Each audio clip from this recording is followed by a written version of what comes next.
এখানে যে গাছগুলো দেখতে পাচ্ছেন এগুলো হচ্ছে চোখ কলম করা রামবুটান স্কুল প্রজাতির গাছগুলা। এগুলো ইন্ডিয়া চোখ কলম করা হয়, তো ওখান থেকে গাছগুলো আসে যশোর থেকে আমি গাছগুলো সংগ্রহ করেছি।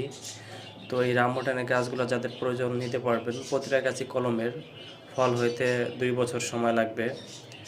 যেহেতু রামবুটান গাছ একটু সময় বেশি লাগে, 2 বছর বা 2.5 বছর লাগতে পারে। অন্য কোনো গাছের ক্ষেত্রে 1 বছর ভিতরে ফল আসে।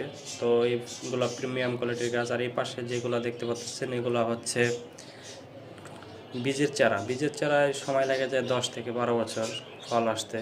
এগুলো রাখছি অনেকে কম দামের ভিতরে চায়, তাদের জন্য রাখা হয়েছে এগুলা বীজের চারা। তো এগুলো গ্রাফটিন সাকসেস হয় না, কিন্তু এগুলো রাখছি আমি, কেউ যদি কমের ভিতরে চায় তাহলে দেওয়া যাবে। আর এগুলো সব চোখ কলমের, গ্রাফটিন হয় না, এগুলো চোখ কলম করতে হয়। তো এই চোখ কলমগুলো বাংলাদেশে সম্ভব হয় না, এই জন্য ইন্ডিয়া থেকে এগুলা আমদানিকৃত চারা। তো যাদের প্রয়োজন হয় নিতে পারেন, দামটা একটু বেশি পড়বে যেহেতু আমদানিকৃত চারা। বাংলাদেশে যখন উৎপাদিত হবে তখন হয়তো দামটা অনেক কমে যাবে, তখন কমে নিতে পারবেন ইনশাল্লাহ। লাগলে চাই।